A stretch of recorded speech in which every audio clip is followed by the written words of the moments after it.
Hi, my name is Harenosuke Tatekawa, and I'm a Rakugo storyteller. Can you name some of Japan's world-first achievements? There's the bullet train, retort pouch foods, the dry cell battery, and the lithium-ion battery. Those were all first made or commercialized in Japan. Those are some big world's firsts. And there's another very big world's first we can't forget. That's why I'm here today in this wonderful public bathhouse with this painting of Mount Fuji. A huge world's first took place in the city of Kobe, Japan. This is the Riken Center for Computational Science. It's a world-class facility for innovative computer science work. In this building lives the supercomputer Fugaku. In June and again in November 2020, Fugaku was officially certified as the fastest supercomputer in the world. It was also the world's first to earn that distinction in 4 different computing benchmarks. The top 500, HPCG, HPL-AI, and Graph 500. These 4 rankings measure supercomputer performance on different types of tasks. Fugaku took first place in all 4 at once, showing the versatility of its outstanding performance. It's hard enough to be the best in the world at one thing, but Fugaku ranked best in 4. 4 crowns! That's amazing! It's like being the best tennis player in the world, and also #1 in golf, boxing, and Formula 1 racing. Apparently, it beat all the other powerful supercomputers around the world by a large margin. Hearing that kind of makes a person wonder how the Fugaku came about. The concept for the Fugaku began taking shape around 2010, before its predecessor, the K computer, was even fully operational. The real engineering work on Fugaku began in earnest in 2014, taking 6 years to complete. The goal was to perform up to 100 times faster than the K computer on a range of applications. I actually didn't think it would be that hard when we started it.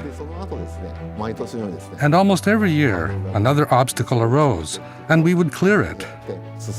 That's how it felt.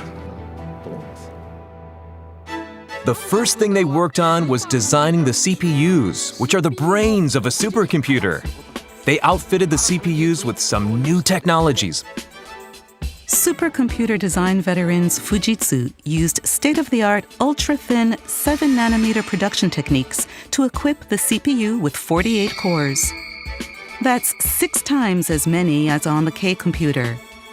The CPUs include a new built-in network interface called Tofu-D that connects the CPUs in a massively parallel network. Stacked high-bandwidth memory is placed on the same silicon die directly adjacent to the CPUs. In other words, until now, the CPUs were connected to the memory and the network via a printed circuit board. No matter how fast the network and memory were, the printed circuit board slowed things down. But now with the CPUs, the network interface, and the memory on the same silicon chip, each component can demonstrate its full capabilities. These changes allow Fugaku to perform much faster. It's like the CPUs, network, and memory used to be in separate rooms, but now they're all in the same room, so they can communicate with each other much more effectively. The most significant thing in building the Fugaku was different teams working together on the design. This collaborative approach is called, appropriately enough, co-design. In the co-design approach, the hardware engineers repeatedly consult with the software engineers that will write applications for the completed supercomputer.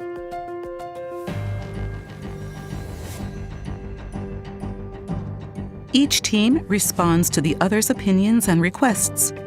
It took many researchers and engineers to create a single supercomputer design that performs optimally for many different kinds of applications. more than 1,200 co-design meetings were held. These collaborations helped a range of user applications to perform 30 to 100 times more effectively, earning Fugaku its 4 crowns.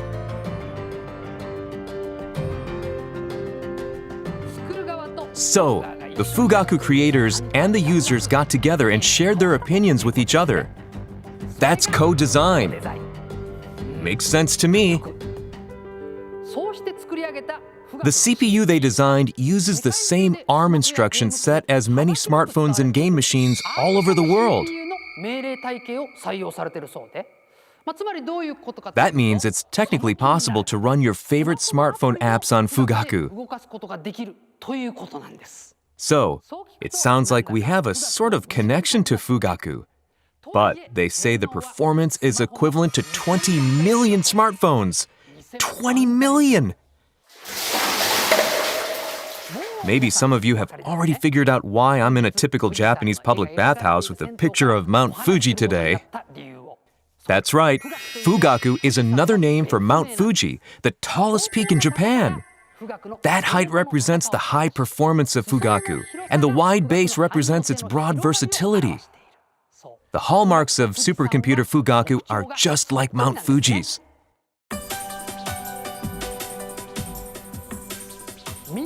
So, the world-famous Mount Fuji actually led to the world's first 4-crown winning Fugaku.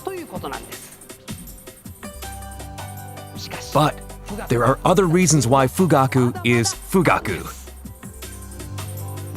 Careful attention was given to make the Fugaku extremely energy efficient. Part of that efficiency was achieved by having the CPUs, the networking, and the memory on the same silicon chip.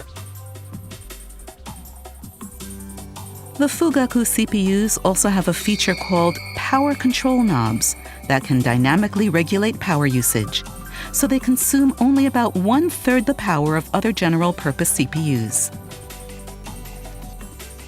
In another improvement over the K computer, by rearranging the distribution of the power supply units, fewer voltage converters are needed, wasting 10% less electricity.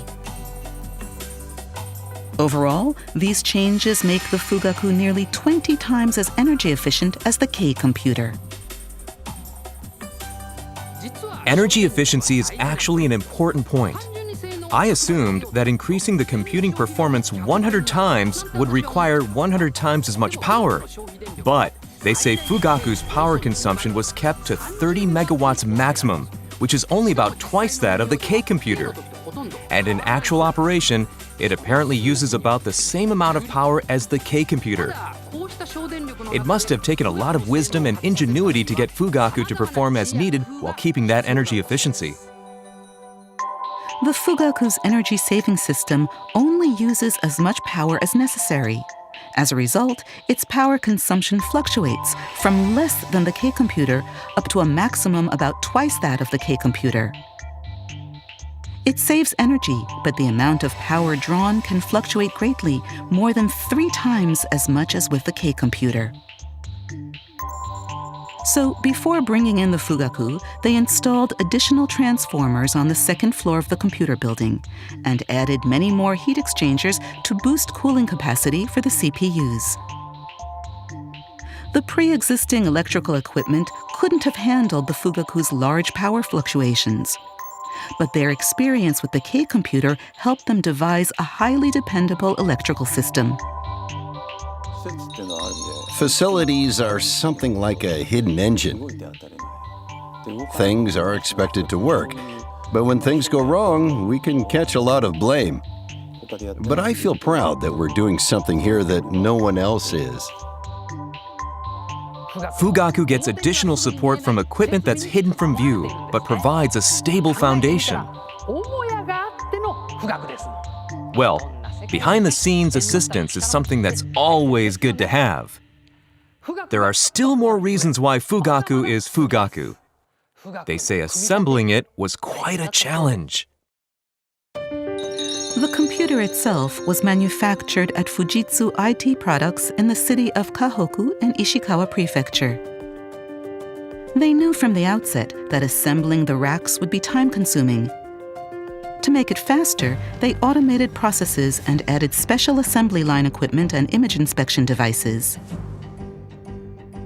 Adding a second assembly line created a system that could complete the work in about 1/3 the allotted time. These time-saving efforts would help them assemble and deliver the computer racks on time. In December 2019, the assembled racks began to ship to Kobe. But just then, when everything was proceeding smoothly, something unexpected happened. The COVID-19 pandemic. To meet the delivery schedule, they took all possible steps to ensure the health of everyone, from the factory to the installation site. And by being careful to procure all the parts needed for the installation, deliveries proceeded as planned. In May 2020, the last of the 432 racks arrived in Kobe. That's impressive. I can't imagine it was easy to proceed with on-schedule delivery during a pandemic. But delivery was just one step. The real work was still ahead. Then came a moment of truth for Fugaku. Before it had officially started operating, Fugaku was put to work to help people during the global crisis. In April 2020, Japan had declared a state of emergency in response to the COVID-19 pandemic. Before it was even fully assembled, the Japanese government asked Riken to use a scaled-down version of Fugaku in the fight against the coronavirus. One of the results was a program that models indoor environments to better understand how droplets move through the air when people talk or cough. These visualizations helped show how the coronavirus could be transmitted. They also examined mask usage and confirmed that masks are actually very effective. Fugaku produced useful findings even before operating at full scale. I wonder what else it might be able to tell us. In the basic sciences, it's hoped that Fugaku will tell us more about the origins of the universe. It could also accelerate drug discovery and new medical treatments that will help people live longer and healthier lives. It might better forecast weather and natural disasters, such as earthquakes and tsunamis, making people around the world safer. It could speed the development of energy-efficient technologies and the adoption of clean energy systems. And it may accelerate the introduction of new materials and innovative manufacturing processes, making industries more competitive. This has the potential to revolutionize manufacturing. Testing is a critical part of product development. If those calculations can be done on a powerful and easy-to-use computer like Fugaku, all that testing might be replaced with computer simulations. There are more vital calculations than ever before in predicting disasters, climate change, and so on. I believe providing more accurate simulations will be crucial. Fugaku can help us find solutions to problems in a wide range of fields, providing support for the ultra-informed Society 5.0 of tomorrow.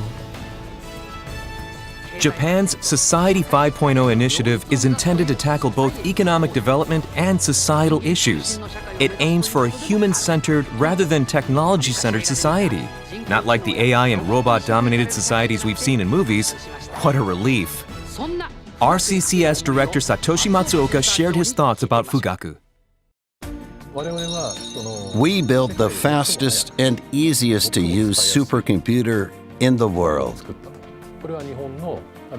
I think this is a revival, in a way, for Japan's computer and semiconductor industries. Supercomputers are built to be used, and in the course of building Fugaku, we managed to produce some state-of-the-art technologies. But these technologies aren't just for Fugaku. They'll be widely used. And in the course of using Fugaku itself, this is the fastest machine in the world. So I strongly believe it will produce countless results that will help bring about science and technology innovations and solve societal problems. I feel reassured by what Director Matsuoka said. The future looks bright. I can't wait. Fugaku is also being used for other new initiatives. An event was held that let students run their own programs on this supercomputer. One or more of these aspiring scientists may one day build a computer even more amazing than Fugaku. That's another thing to look forward to. We asked the project leader and the RCCS director to describe Fugaku in a single word. I'd say the number 360. It runs a full range of applications. I'd say Fugaku. That's what it is, Mount Fuji. It's a supercomputer that represents the pinnacle of Japanese technology. Maybe we could say there's only one Mount Fuji, but it's tall enough to look out for everyone. One final thought. Now is a great time to leave the computing to Fugaku's own devices. And that's all from me.